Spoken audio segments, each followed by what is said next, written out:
Bienvenidos a la Magdalena Podcast, donde es mejor reírse que dar pena. ¡Comenzamos! Hola, bienvenidos un jueves más, un episodio más de La Magdalena, el podcast. Espero que estén muy bien, espero que su semana haya ido muy bien. Ya estamos más cerca del fin de semana. Yo soy Mike y gracias por estar aquí, gracias a los viejos escuchas, a los nuevos escuchas, a los oyentes silenciosos, a cualquier persona del internet que termine aquí. Muchas gracias por estar aquí. Espero que este contenido sea de valor para ustedes. Quiero comenzar diciendo que la semana pasada no hubo episodio porque se juntaron dos cosas. La primera es que estaba un poco enfermo de la garganta, entonces me tuve que sentir suficientemente bien para poder grabar y que mi voz no sonara muy rara. Y cuando ya pude grabar el episodio, pues resulta que los dioses de la tecnología confabularon en mi contra, y cuando estaba editando el episodio, pues me di cuenta que el audio se escuchaba muy mal. El audio se escuchaba demasiado entrecortado, como cada 20 segundos, y entonces pues al final de cuentas es un podcast y hay que cuidar demasiado el audio para que ustedes lo puedan disfrutar desde donde sea que nos estén escuchando, desde la plataforma que nos estén escuchando, ya sea en formato video o en formato audio. Entonces era muy poco servible y entonces pues tomé la decisión ejecutiva de que no hubiera episodio. Pero ya estamos aquí de regreso y con el compromiso de tener un episodio cada semana, cuidando la tecnología y cuidando que estas cosas no nos vuelvan a ocurrir. Y pues como ya vieron en el título, el episodio de hoy es un episodio que he armado durante mucho tiempo y es un episodio que da un poco de cosa hablar de todos estos procesos, porque al final de cuentas es un proceso personal, es una decisión personal, y por lo tanto creo que aquí lo único que hoy voy a hablar son mis experiencias propias y cómo me he sentido después de cumplir un año en terapia, más de un año en terapia, y cómo me cambió la vida y pues las cosas que he aprendido, ¿no? Porque básicamente de esto quiero que se trate este episodio, ¿no? Es que básicamente se trata de venir a compartirles cuando esos momentos en donde mi cabeza ha explotado y me han caído 20 sobre cosas que podrían parecer muy simples o muy normales, pero pues que yo no hacía en mi vida cotidiana. Entonces, primero quiero decir que sé que acabo de decir que cumplí un año en terapia. Llevo como un año o 4 meses, pero no ha sido la primera vez que he ido a terapia, ¿no? Allá por el 2018, mucho antes de que nos fuéramos a la pandemia, fue mi primer acercamiento con la terapia y fue a raíz de que yo venía no sintiéndome bien, yo venía siendo atravesado por muchas situaciones, por cosas que no comprendía, por actitudes horribles que le hacía a la gente que estaba a mi alrededor. Y no estaba muy a gusto con mi persona y entonces pues decidí ir a terapia para ver qué encontraba, ¿no? Y mi primer acercamiento fue positivo, pero también fue esto de ir entendiendo que vas por una cosa en específico y resulta que hay más cosas, ¿no? Y entonces es este proceso de ser amoroso con uno mismo y entender que tal vez fuiste por algo, pero al final a lo mejor hay más cosas que quieras entender. Por ejemplo, yo recuerdo que según yo, toda la parte como de mi sexualidad estaba como muy bien ya aceptada y abordada, pero en terapia me di cuenta que no era así y que había demasiadas preocupaciones a mi alrededor respecto a eso, y que yo me había como comprado un discurso un poco al estilo Juanga de lo que Severo se pregunta, pero que sí habían muchas situaciones que me molestaban y había muchas situaciones que no me estaban haciendo sentir en paz conmigo mismo, pero lo descubrí hasta yendo a terapia, ¿no? Y fue muy loco eso y muchos descubrimientos más. Tristemente cayó la pandemia y yo en ese momento tuve que priorizar muchas cosas a nivel dinero, a nivel emocional también, y por lo tanto me autodí de alta de terapia porque ya como que ya no, el ritmo de lo que estaba sucediendo en la vida se estaba volviendo muy insostenible regresar a terapia. Y sinceramente los años que estuve sin terapia, pues no puedo decir que fueron malos años, porque tampoco quiero categorizarlos de esa manera, pero siento que lo que aprendí en terapia me sirvió y me funcionó y pude abordar mi vida desde otros ángulos y sobre todo saber ciertas circunstancias que empezaron a ocurrir, saberlas abordar gracias a las herramientas que aprendí en terapia. Y la palabra herramientas para mí es la clave de todo. Para mí ir a terapia es tener una caja de herramientas vacía. Y entonces, conforme vas conociéndote, autodescubriendo, y conforme tu terapeuta te empieza a dar estas herramientas, estas maneras de abordar situaciones, es irlas echando. Y entonces, cuando suceden situaciones parecidas, para mí es como ir a esa caja y decir, esta cosa puede funcionar, o esta cosa, o combinarlas, y a veces te das cuenta que no funciona. Y justo fue lo que me pasó. El año pasado yo me di cuenta que mi caja de herramientas, por más de que sí había cosas ahí, no me estaba funcionando y de verdad estaba ahora sí en un vórtice muchísimo más destructivo que la vez pasada, ¿no? O sea, si yo creí que el 2018 fue mi momento más bajo para decidir ir a terapia. Y digo mi momento más bajo porque era ese momento en donde siento que ya no puedo más. Y siento que para mí esa es la clave las 2 veces que he ido a terapia. Ha sido el reconocer que todas las situaciones se me están desbordando y que por lo tanto necesito pedir ayuda. Y es aceptar que pedir ayuda está bien. Y a veces a uno le cuesta, a veces uno se cree un superhéroe y cree que uno puede resolver todos sus problemas y te das cuenta que no. Y en mi caso, pues sí, tenía personas a mi alrededor que me podían ayudar, pero yo necesitaba a alguien externo que como que viera todas las situaciones de mi vida de una manera sin juzgar y sin ponerles una etiqueta. Y si no, más bien darme las herramientas nuevas para poder abordarlo, ¿no? Tanto la primera vez como la segunda vez. Esta segunda vez para mí fue más fuerte porque tal vez esto esté mal decirlo de esta manera porque pues al final de cuentas nunca me lo diagnosticaron. Pero hoy a la distancia me puedo dar cuenta que tuve un episodio depresivo muy fuerte que me duró yo creo que 3, 4 meses del año. Y creo que la terapia me ayudó o sea, el tomar la decisión de ir, siento que ayudó a que eso no creciera. Tampoco me gustaría decir que eso significa que la depresión no está a mi lado. Siento que está ahí, está ahí. ¿Y por qué me atrevo a decir que tuve un episodio depresivo? Porque me costaba levantarme de la cama, me costaba hacer mis actividades normales. Siento que la mayor motivación para hacer las cosas eran mis perritas. Era como, necesito pararme porque necesitan comer, porque necesitan agua, porque necesitan atención, porque necesitan cariño. Y después era todo lo demás. Después era como, sí es cierto, tengo un trabajo y tengo que mandarlo y tengo que hacer esto. Y fue muy duro porque recuerdo estos pensamientos de querer que el día ya se acabara. O sea, eran como las 8 de la noche y era como, ¿qué pasa si ya me duermo ahorita? Y entonces, pues ya más rápido es mañana y a lo mejor mañana es un mejor día.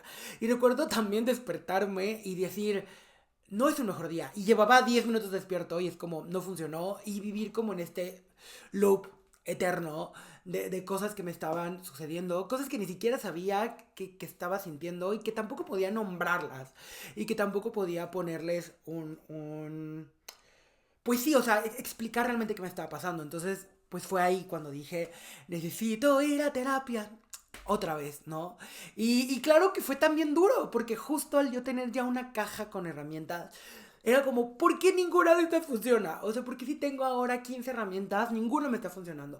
O de repente funcionaban un par de semanas y luego volví a caer en estas cosas autodestructivas. Y para mí lo más fuerte y el hecho de decidir ir a terapia era porque muchas de las cosas que hacía no solo me estaban lastimando a mí, o estaban lastimando a otras personas. Y entonces era estos discursos en donde me importas, pero ¿por qué si me importas te estoy lastimando? No sé si me voy a entender, ¿no? O sea, como, ¿por qué lo que hago y lo que siento y lo que digo no concuerda? Entonces fue cuando dije, no, ya, basta, necesito regresar a terapia. Y empecé a buscar.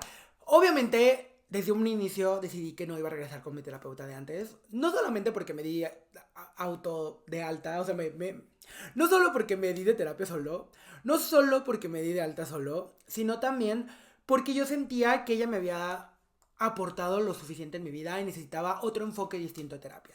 Yo necesitaba a alguien con un enfoque más hacia tipo gordofobia, autoestima, un poco de poder yo hablar de mis problemas a nivel orientación sexual, a nivel sexualidad. O sea, como poder hablar de todas estas cosas como sin pelos en la lengua. Y pues así di con mi terapeuta no vive aquí, mi terapeuta vive en la Ciudad de México.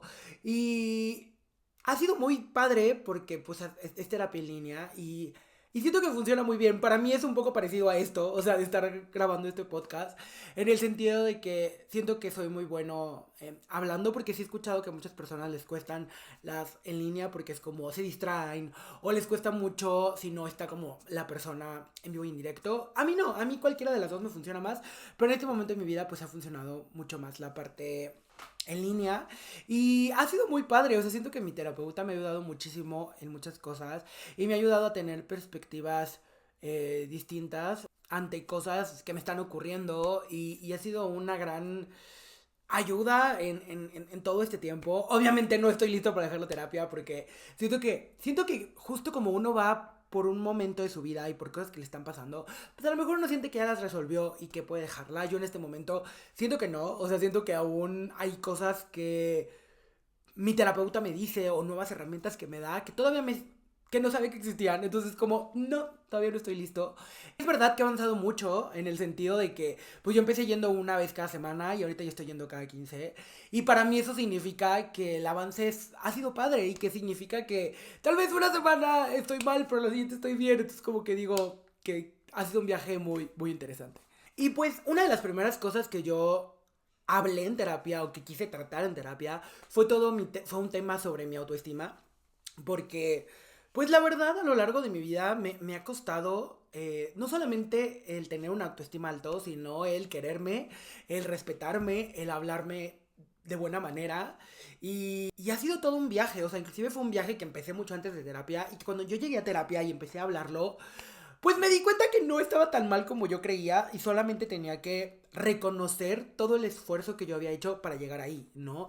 Porque yo muchas veces, y creo que a todos nos pasa, creemos que hasta que nuestro cuerpo se vea de cierta manera, nos merecemos ser amados o merecemos decirnos cosas bonitas nosotros mismos, ¿no? Y yo una de las cosas que más he aprendido respecto a este tema es que no es así. O sea, es más bien amarte en todo el proceso, ¿no? O sea, es como yo en este momento, el cuerpo que tengo, me gusta el cuerpo que tengo, me gusta porque me gusta, o sea, me veo en el espejo y hay días de donde digo, chiquito.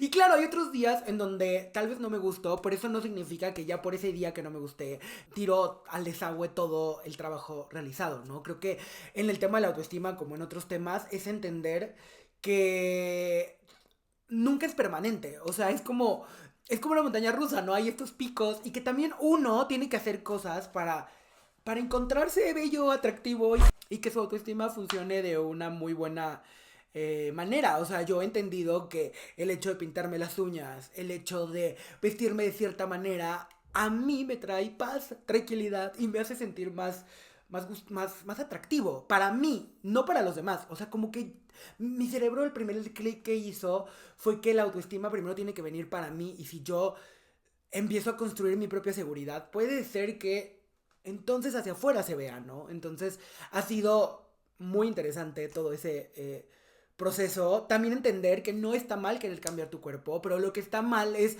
justo que se vuelva un premio castigo, ¿no? O sea, es como de no me voy a querer o no me voy a poner esto de ropa hasta que mi cuerpo no se vea de cierta manera. Es como, no, o sea, la vida se va en un suspiro y ¿por qué tenemos que ser tan horribles con nosotros? Por ejemplo, algo que quiero hacer este año y que no he hecho y que lo he postergado es me quiero hacer unos exámenes médicos y no por sentir que algo haya mal, sino es justo para prevenir, porque yo me siento muy cómodo en el cuerpo que estoy.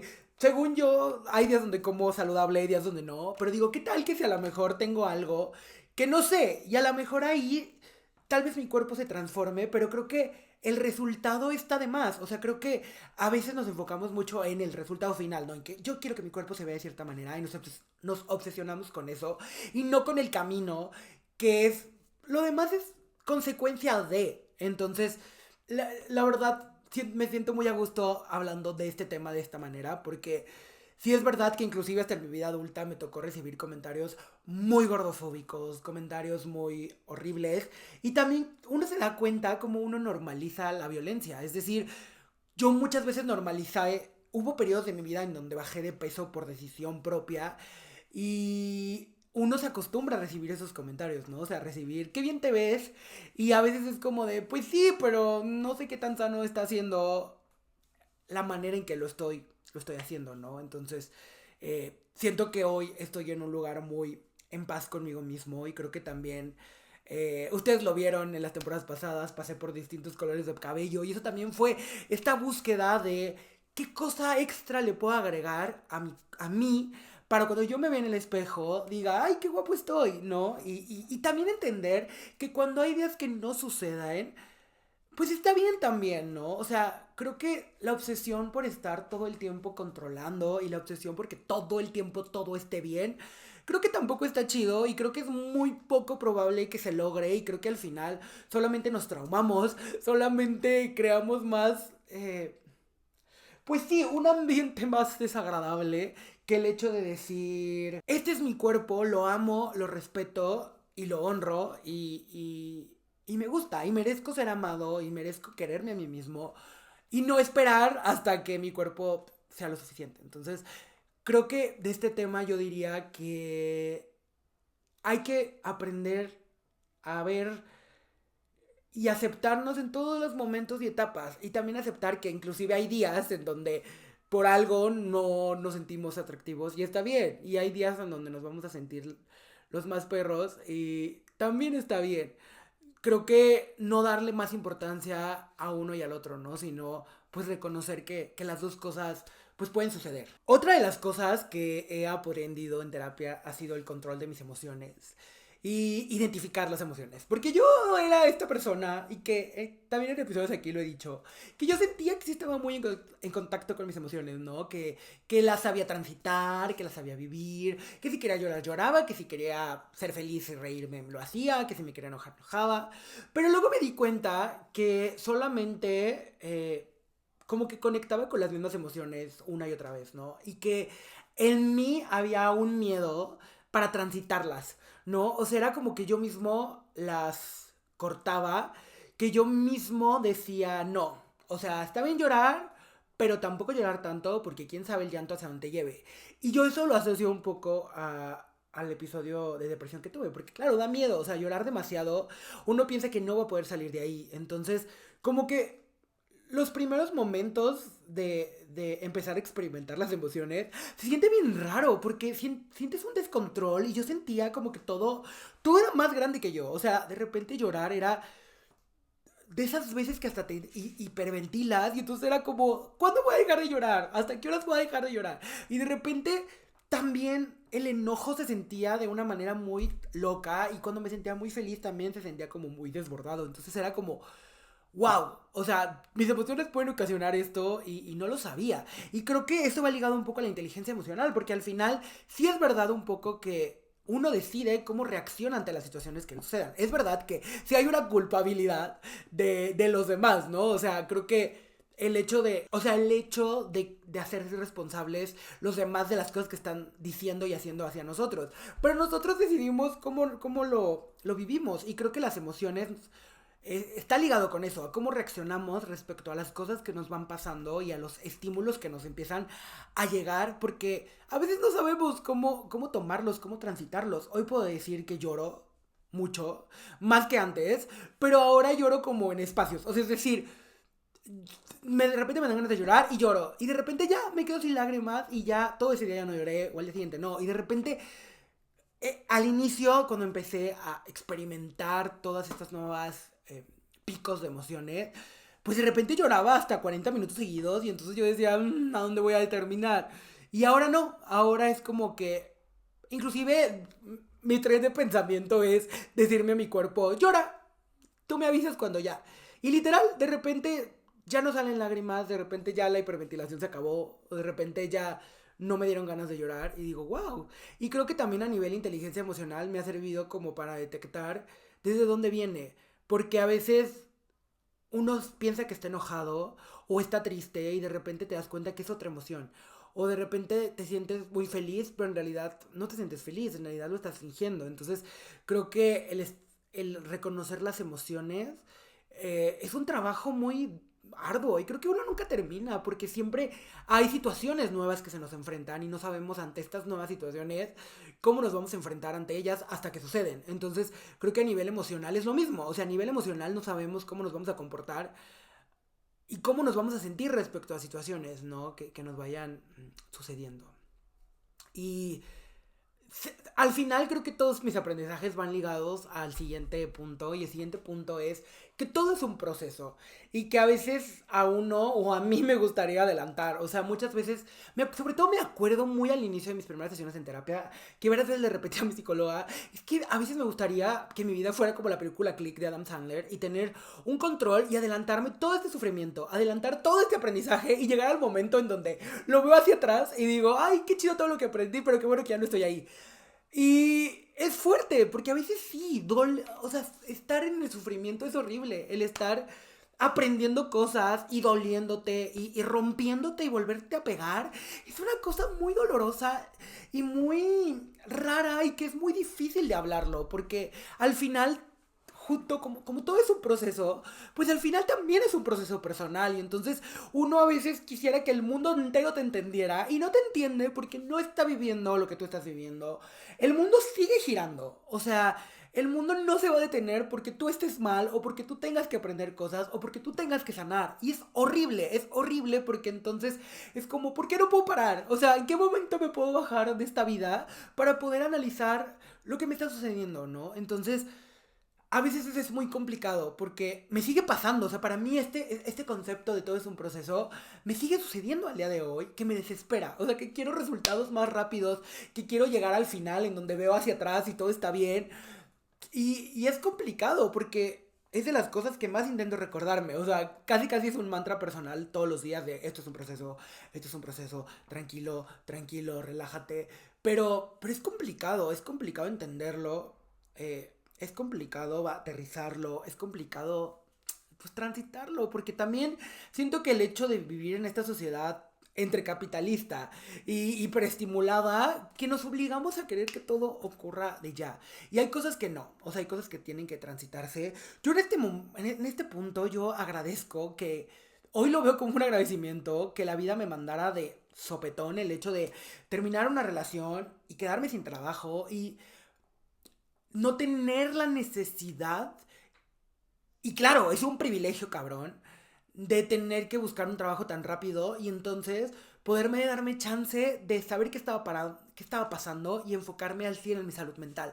Enfocarme justo a empezar a vivir los procesos, a reconocer que le estaba pasando mal, a pedir ayuda, a afrontar mi vida desde otra perspectiva y justo, sí, romper el Miguel Ángel que existía y empezar a construir esta nueva versión. Y justo, todavía me siento en reparación. Hace poquito vi un video, un reel, que justo hablaba del concepto de reparar, ¿no? Y que así como uno a veces remodela su casa y la tira desde cero y la empieza a construir, pues no en toda una semana su casa ya va a estar construida. O sea, la casa de tus sueños no va a estar construida en una semana.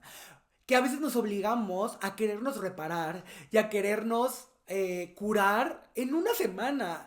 Y fue muy amoroso ver ese reel porque fue como una curita para mi corazón y decir, mira, vas por buen camino, has avanzado un montón, has logrado muchas cosas, pero aún no estás donde quisieras estar porque aún estás en reparación. No es que estés dañado, pero sí estás roto y apenas vas ahí, vas construyéndote y poco a poco las piezas empiezan a encajar. El pegamentito que estás poniendo ya se está secando y hay otras partes en donde quién sabe dónde están las piezas y a lo mejor nunca las encuentras y a lo mejor ese pedazo nunca queda reparado al 100, pero todo es un proceso al final y vas a estar bien, ¿no? Y es complicado. Yo en este punto les diría, si están viviendo un proceso de cualquier tipo, sea una pérdida, sea un duelo, sea un cambio abrupto de vida, sean amorosos con ustedes. O sea, yo es lo que más intento hacer. O sea, lo que más intento es, me frustra el hecho de sentir que las cosas no avanzan porque sí han avanzado. O sea, hay que ser realistas. He avanzado un montón y hoy soy una persona completamente distinta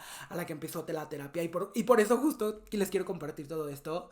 Pero a veces a uno le gustaría que todo fuera más rápido. A uno le gustaría estar en 10 años en el futuro y ver todo diferente, ¿no? Entonces sean amorosos con ustedes. Respétense. O sea, sobre todo eso. Háblense bonito. Y también entiendan que soy yo del pasado. Hay cosas que no sabía hacer. Y hay herramientas que no tenía. Entonces juzgar a nosotros mismos con el conocimiento, con las herramientas de hoy en día, es un despropósito, porque es imposible que nuestro yo del pasado actuara de otra manera, porque no sabía todo lo que sabemos el día de hoy. Y pues el siguiente punto es algo que no es raro y que probablemente muchos de nosotros lo padecemos y es la ansiedad. O sea, yo desde que tengo memoria tengo ansiedad. Se me manifestaba en el cuerpo, en las manos. Por ejemplo, ahorita que estoy hablando de todos estos procesos, pues dando un poco de ansiedad.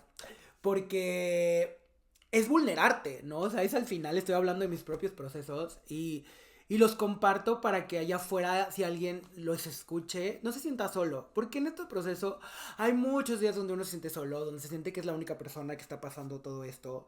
Y aunque las situaciones no son las mismas, creo que la empatía nos puede ayudar a posicionarnos de una manera en donde podamos entender el dolor del otro. Y respecto a la ansiedad, pues como decía yo, desde que tengo memoria pues con ansiedad, recuerdo en la secundaria tener ansiedad, pero sí quiero decir que los peores ataques de ansiedad que yo he tenido en mi vida han sido el año pasado. O sea, he tenido la fortuna de no haber sentido desde que el ataque de ansiedad te va a desvivir, pero el año pasado sí. O sea, concretamente hubo un ataque de ansiedad eh, demasiado fuerte.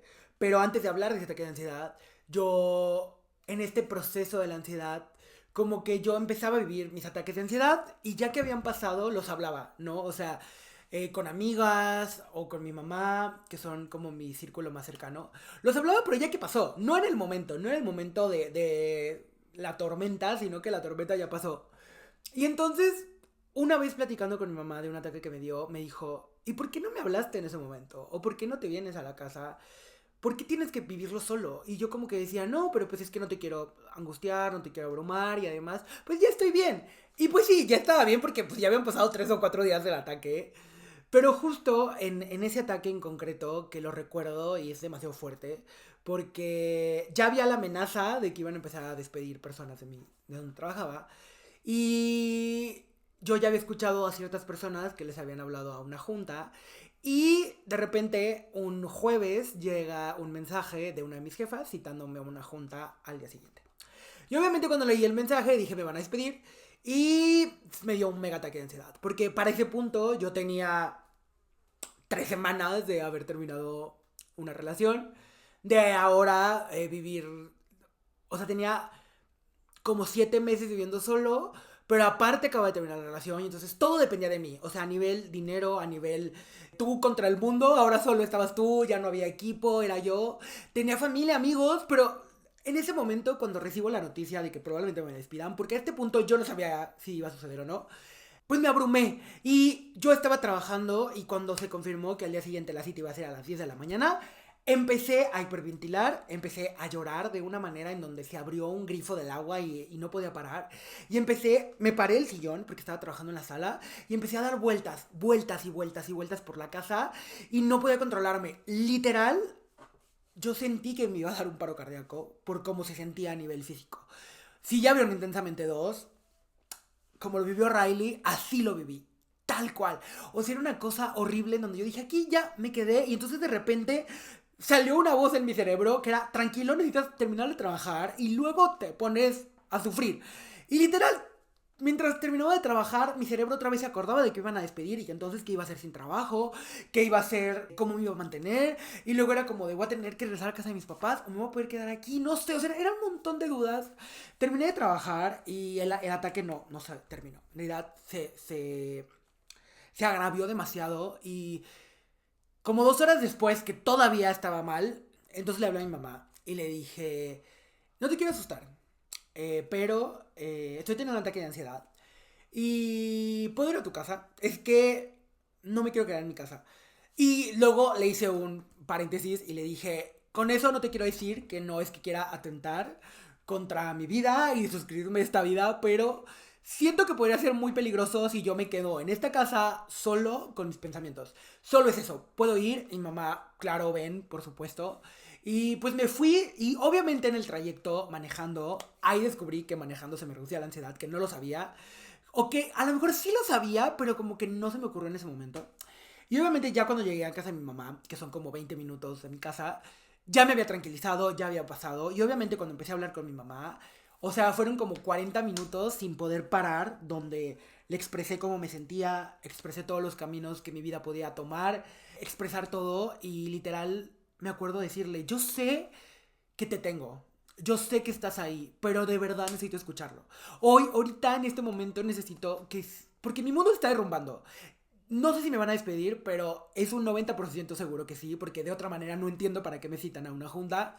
Porque yo trabajaba en home office y entonces las juntas inclusive eran virtuales, ¿no? O sea, no había juntas presenciales. Entonces era como, necesito, mamá, que me digas que todo va a estar bien y que ustedes me van a poder apoyar en lo que sea. Solo necesito escucharlo. Y pues mi mamá me lo dijo. Para todo esto, nunca en mi vida había sentido esta sensación. Estos memes, estas imágenes que hablan de despertaste, todo fue una prueba, despertaste con las quesadillas y con tu mamá ahí viendo Disney Channel.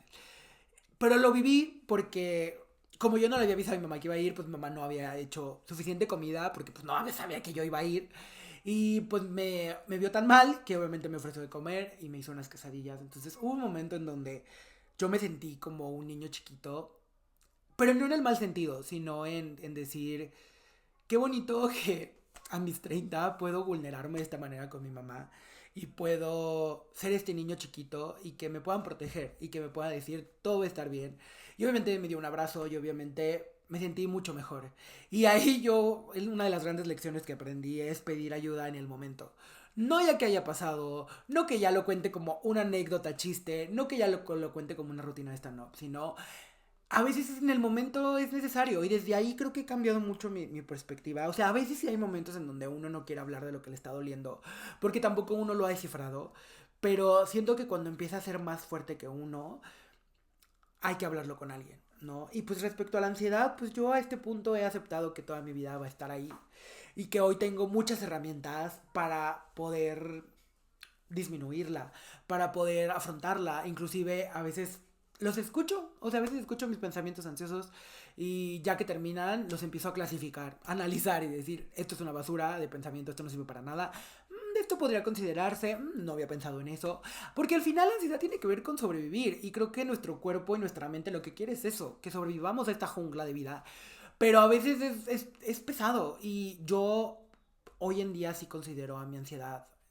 no una amiga, pero sí un copiloto extraño de la vida e intento, como en Intensamente 2, tenerle un silloncito aparte y verla al lado y no dejar que me gobierne y no dejar que ella agarre el control de mi vida y si lo agarra por un momento, ser amoroso conmigo y después recuperarlo yo. Pero pues sí, o sea, al final la ansiedad no soy yo, la ansiedad es un pedacito de mí y como tal tengo que aceptarlo y tengo que vivirlo y tengo que abrazarlo.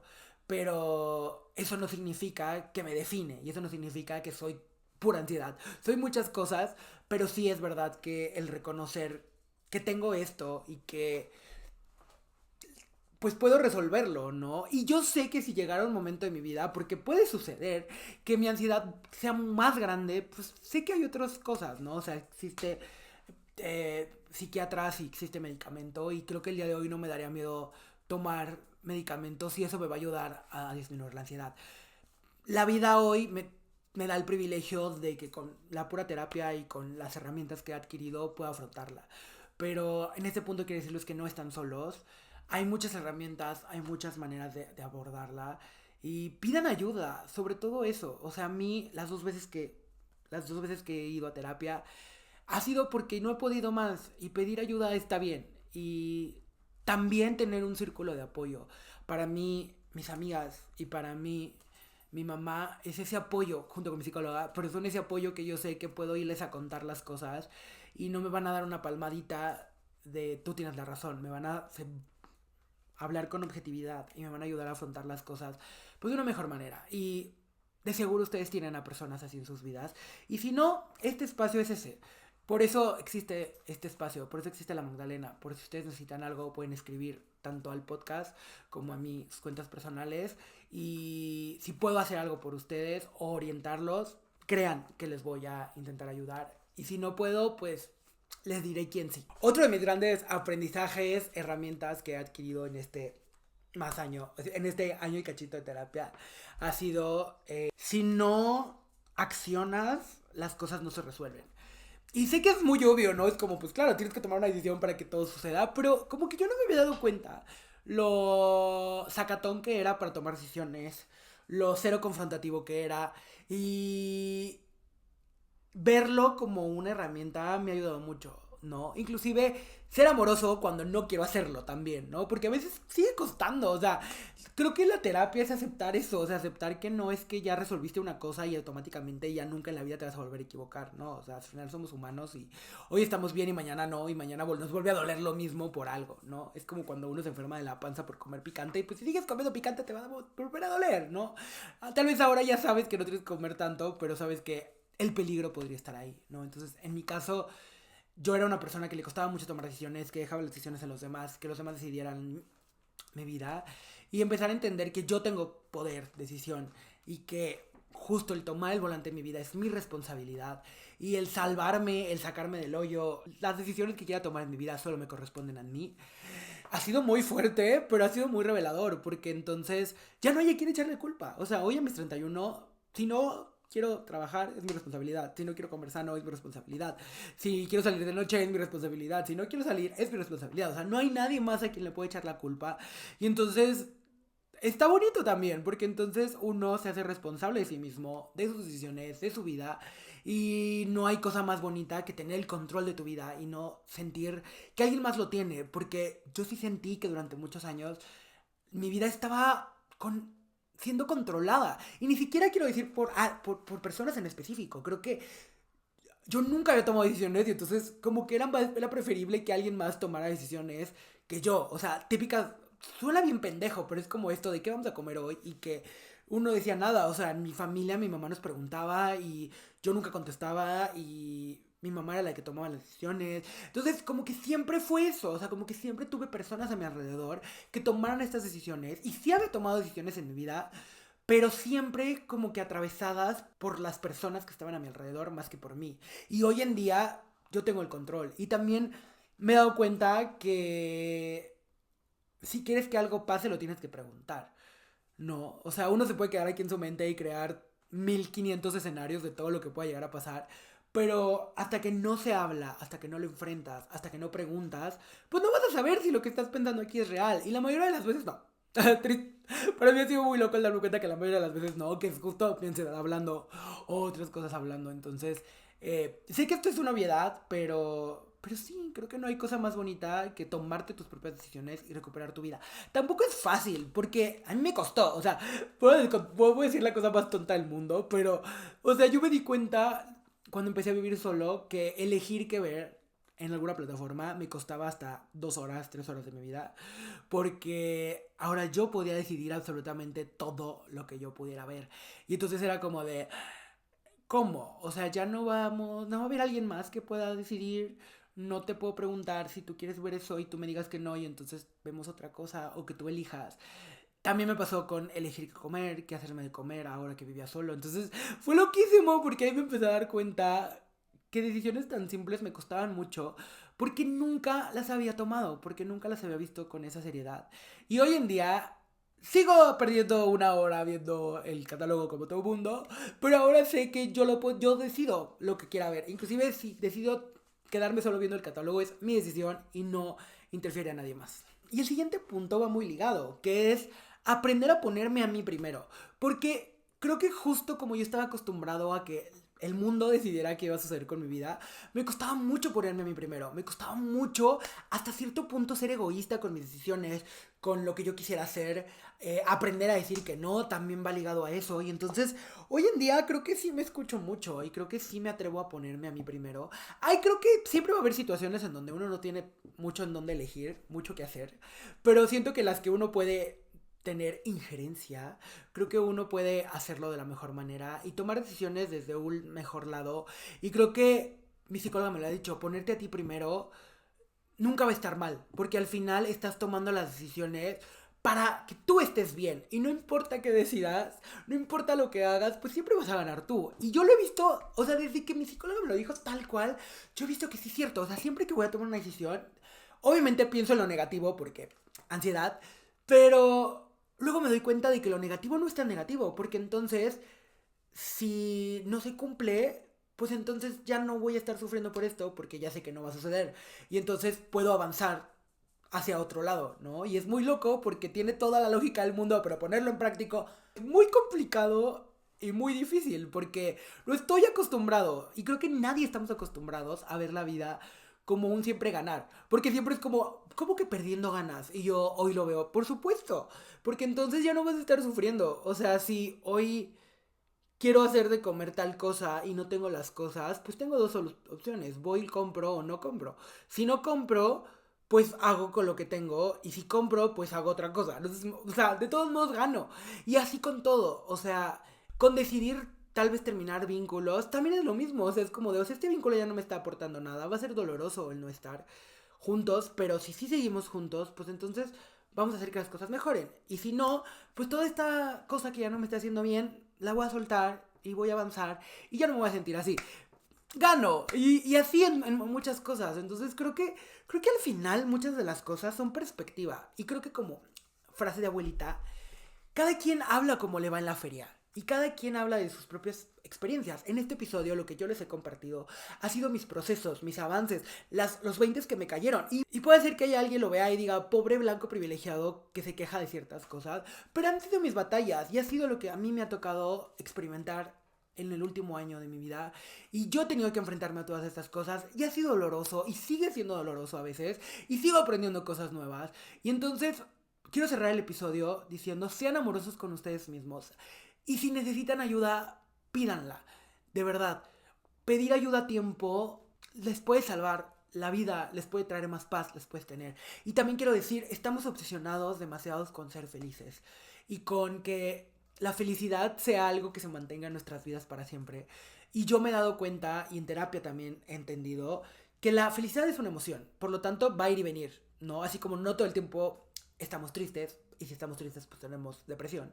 Con la felicidad pasa igual. O sea, es muy complicado estar todo el tiempo en una felicidad absoluta.